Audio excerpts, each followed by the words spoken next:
Hi, ನಮ್ಮ journey from Bidar to ಪ್ರಯಾಗ್ರಾಜ್ಗೆ ಹೇಗಿತ್ತು ಅಂತ ನಾನಿಲ್ಲಿ ಹೇಳ್ತಾ ಇದ್ದೀನಿ. ನಮ್ಮ ಪ್ರಯಾಣ ಸ್ಟಾರ್ಟ್ ಮಾಡಿದ್ದು ಫೆಬ್ರವರಿ ನೈಟ್ 11 ಗಂಟೆಗೆ. ಸ್ಟಾರ್ಟ್ ಮಾಡೋಕ್ಕೂ ಮುಂಚೆ ಕಾರ್ಗೆ ಕಾಯಿ ಒಡೆದು ಪೂಜೆ ಮಾಡಿಬಿಟ್ಟು ಸ್ಟಾರ್ಟ್ ಮಾಡಿದ್ವಿ. ನಾವು ಇಲ್ಲಿ ಇವಾಗ ಕರ್ನಾಟಕ ಬಾರ್ಡರ್ ಕ್ರಾಸ್ ಮಾಡಿಬಿಟ್ಟು ಮಹಾರಾಷ್ಟ್ರಗೆ ಎಂಟ್ರಿ ಆಗ್ತಾ ಇದ್ದೀವಿ. ನಾವು ಪ್ರಯಾಗ್ರಾಜ್ಗೆ ಹೊರಟಿರೋದು ಟೋಟಲ್ 8 ಜನ. ಅದರಲ್ಲಿ 4 ಜನ ಅಡಲ್ಟ್ಸ್, 2 ಚಿಕ್ಕ ಮಕ್ಕಳು, 2 ದೊಡ್ಡ ಮಕ್ಕಳು.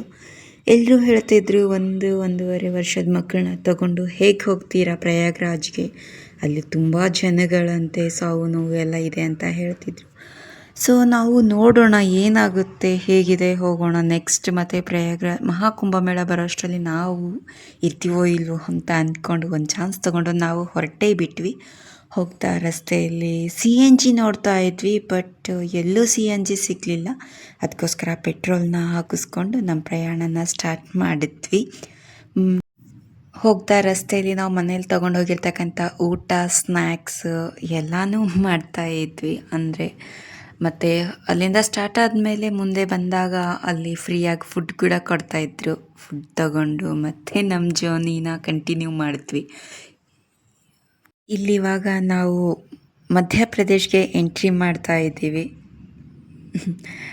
ನಾವು ಹೊರಟಿದ್ದು ತುಂಬಾ ದೂರ, 14,000 ಕಿಲೋಮೀಟರ್ಸ್ ನಮ್ಮ ಟ್ರಾವೆಲ್ ಆಗಿದೆ.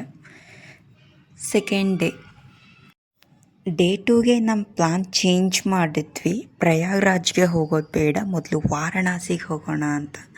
ಬಿಕಾಸ್ ಪವಿತ್ರ ಸ್ನಾನ ಆದಮೇಲೆ ಮೋಕ್ಷ ಸ್ನಾನ ಏನಕ್ಕೆ ಮಾಡಬೇಕು ಅಂತ ನಾವು ಮೊದಲು ಹೊರಟಿದ್ದು ವಾರಣಾಸಿ ಅಲಿಯಾಸ್ ಕಾಶಿಗೆ.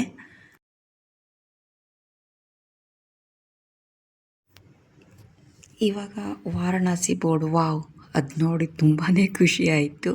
ಯಾಕಂದರೆ ನಾವು ಟ್ರಾವೆಲ್ ಮಾಡಿದ್ದು ಕಂಟಿನ್ಯೂಯಸ್ ಆಗಿ 2 ನೈಟ್ 1 ಡೇ.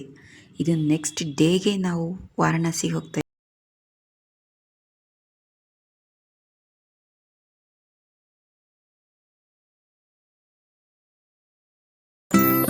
ಇದು ಗಂಗಾ ರಿವರ್, ನೋಡೋಕ್ಕೆ ತುಂಬಾ ದೊಡ್ಡದಿದೆ.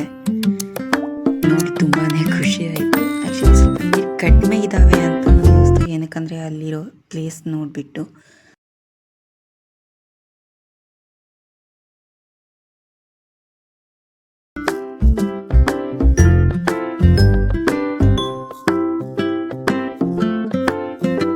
ಕಾಶಿ ವಿಶ್ವನಾಥ ಟೆಂಪಲ್ ಇನ್ನು 2 ಕಿಲೋಮೀಟರ್ ದೂರ ಇದೆ ಅನ್ನೋಷ್ಟರಲ್ಲಿ ನಮಗೆ ಒಳಗಡೆ ಕಾರ್ ಅಲೌ ಮಾಡಿಲ್ಲ.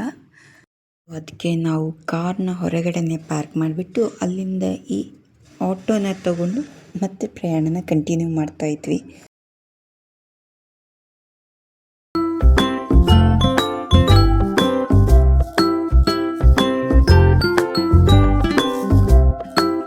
ಅಂತಾರಲ್ಲ, ರಾಮೇಶ್ವರಕ್ಕೆ ಹೋದ್ರೆ ಶನೇಶ್ವರ ಕಾಟ ತಪ್ಪಿಲ್ಲ ಅಂತ.